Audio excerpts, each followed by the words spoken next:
All right, ladies and gentlemen, welcome to another week of On Deck with Big 12 Studios. I'm Casey Honigbaum, and today we're joined by a couple members of TCU Horned Frogs baseball squad. We've got our first two-person interview here today, and I'm joined by Sawyer Strosnider and Tommy LaPour, a pitcher and an outfielder on the squad. Boys, thank you so much for taking the time to talk with me today. Thanks for having us. Yeah, absolutely. All right, well, let's get right into to this season right off the bat, and both of you can answer this one if you want. But I want to talk about what's been working for the team so far this year.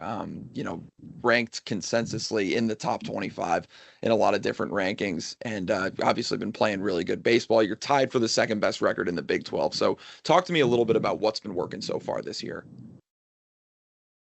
Yeah, I think it's been a great season, and I think that having a lot of new guys has kind of taken us a little bit of time to kind of find our stride. But I think we've done a good job of kind of finding our identity, and I think that's just kudos to the coaching staff of kind of mixing guys in there, trying different stuff. But I think a big thing for us has been mixing in more off speed as a pitching staff. I think Coach Lowe's called a pitching meeting, and he was like, "Man, we need to start mixing a little bit more, start pitching to the bottom of the zone," and we've had a lot of success doing that. The hitters they've been consistent in their approach, and it went through a little bit of a cold streak early, but the whole team has trust in the hitters, has trust in Coach Mo, and everybody's kind of bought into the process of getting better and buying into the approach.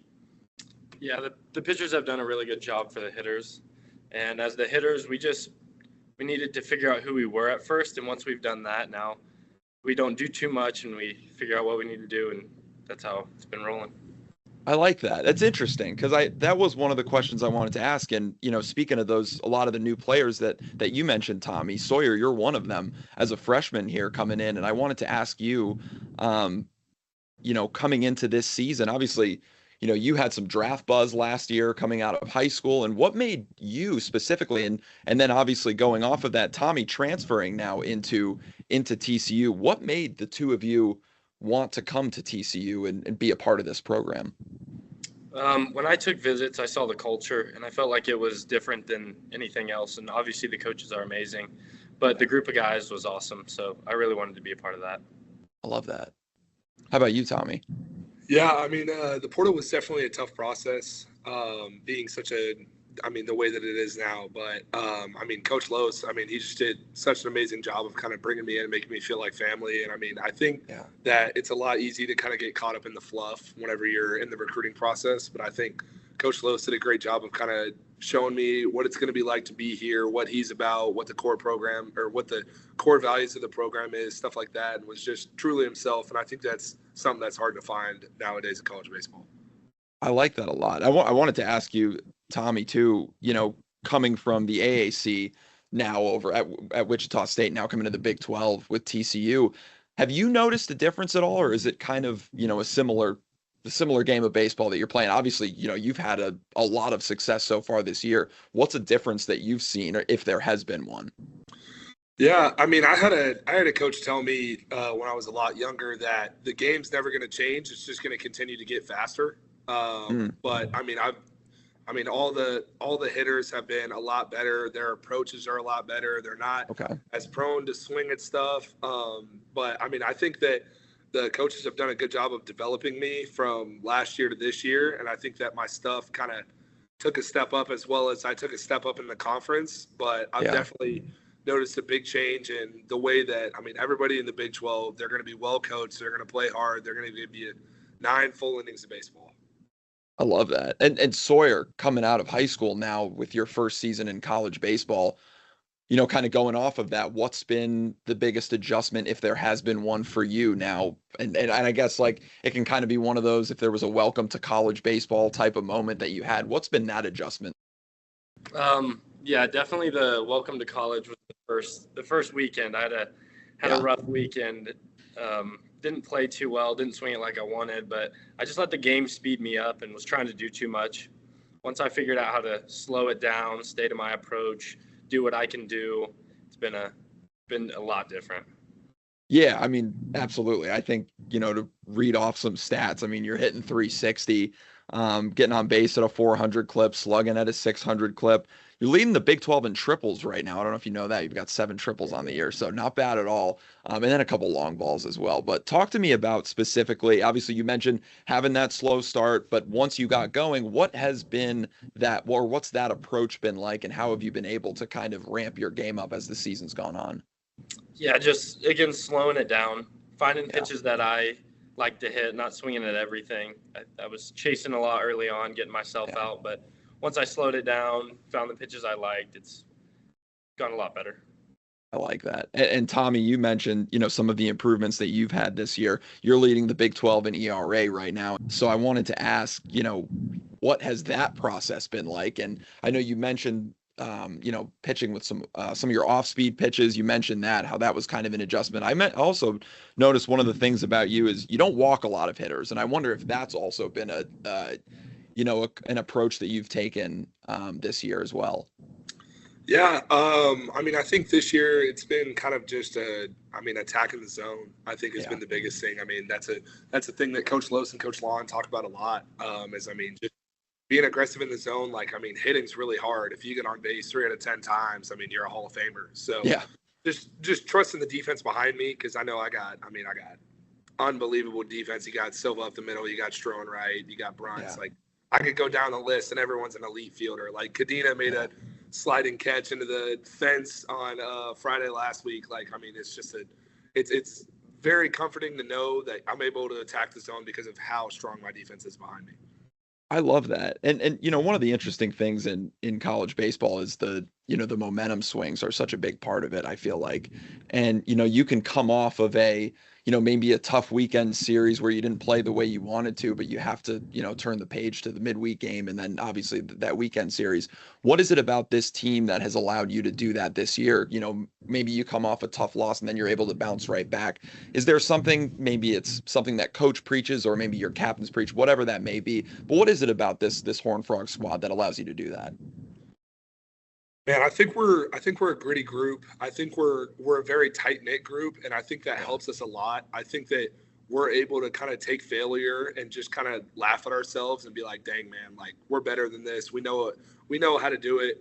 We got a funny group. We got a tight group. So being able to handle failure is something that, we're definitely still working through. But I think we've done a great job of being able to bounce back. If you look at the Southern Miss series loss, come back that next weekend and go sweep Fresno State. Just being able to take adversity. So I'm excited to see kind of how we respond to, dropping a close one versus DBU. Obviously, UCF got away with the series. So I'm excited to see how we are able to turn around this weekend at Baylor versus Baylor.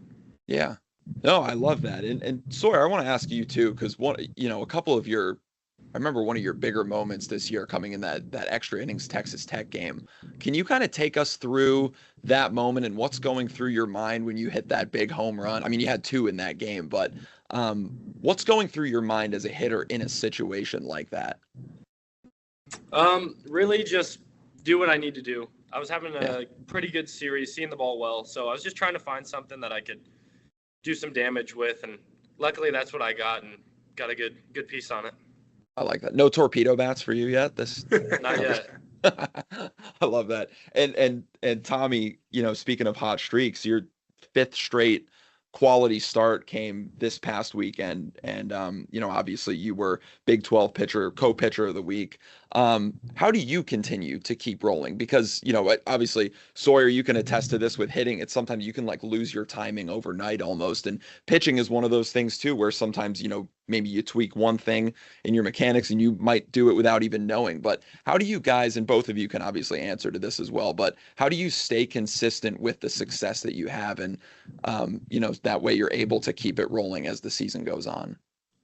Yeah, I think the biggest thing is just trying to stay in the process, just kind of trying to take the results out of it. I think earlier in the year, I was putting a lot of pressure on myself to throw these almost perfect games, stuff like that, and had a couple bad outings strung together, and had some conversations with our mental coach. And he was like, man, you got to just drop the expectations, go out there and just try and enjoy the game, go out there and attack, and a lot of breath work, stuff like that. But I think it really all comes down to is just trying to stay as consistent as you can with your routine. I think that's the key to having success, is just trying to keep it as simple as you can.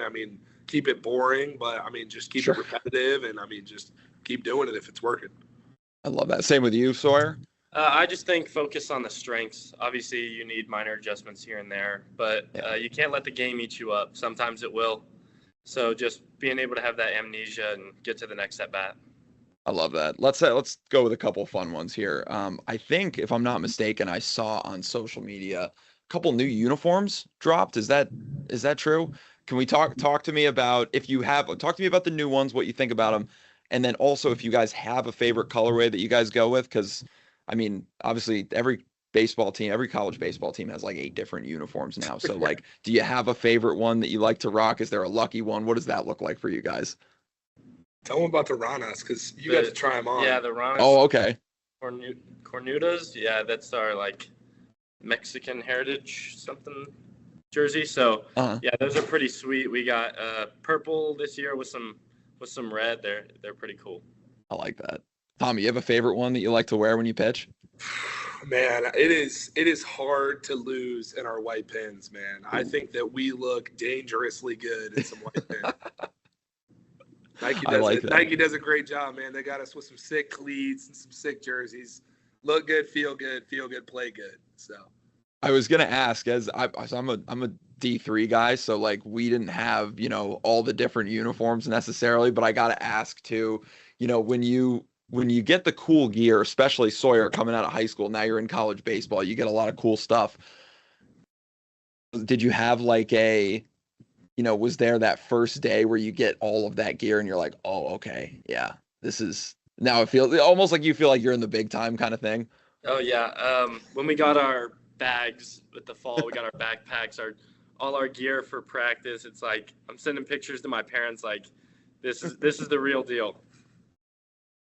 I love that. All right, I want to ask you too before I let you go. We were able to snag it. Oh, look at this. Oh, that's what I'm talking about. You want to get a check of that? Awesome. Pretty sick. Oh, I got the red on the back too. So that's not bad at all. Are you guys wearing those this weekend? Yes, sir. This Saturday. Nice. Look at that. All right, little behind the scenes here. I love that. Only on Big 12 Studios. That's what we like to see there. All right, I want to ask you guys this before I let you go, because I think it's it's fun to hear who you guys like to look up to as players, because I'm sure there's a lot of young kids that are watching TCU baseball that like to watch you guys. So I want to ask if there are guys, whether it's in the show or guys that have played in the show, or maybe former college players, whatever it might be, maybe a teammate of yours that's older. Who's someone that each of you look up to, and maybe you're trying to mold part of your game after them, or you just like their approach? What does that look like for you guys? I think just from the Rangers World Series a couple years ago, Evan Carter, I really liked the game he played, so I kind of try to model mine a little bit after his. I like that. Lefty with power, so that makes sense. Okay. All right. How about you, Tommy? I'm a huge Paul Skeens guy. I followed him a lot at LSU. Who isn't? That's I love it. I watched the game between him and Rhett Lauder every time before I pitch. So I rewatched that Wheels game just to kind of see his mentality, the way he attacks the zone, the confidence that he pitches with. I mean, I think there's a lot to learn from a guy like that who's able to go from dominating the College World Series to going and dominating the show like he didn't even skip a beat. It's kind of jarring to see almost. I mean, he's that good. There were how many big league prospects were in that game? I mean, Dylan Cruz was in that game too. Yeah. Ridiculous, Kurtz, but all those guys. Yeah, Nick Kurtz just got called up too, so we'll see if he can not skip a beat either. But this was great. Thank you guys so much for taking the time to sit down with me. And I want to remind everybody watching, if you want to get more baseball behind the scenes stuff like you saw here today, check us out on the Big 12 Studios YouTube channel and follow us on all of our social media platforms at Big 12 Studios. Sawyer, Tommy, guys, thank you so much. This was awesome. Thanks for having us, man. Go Frogs.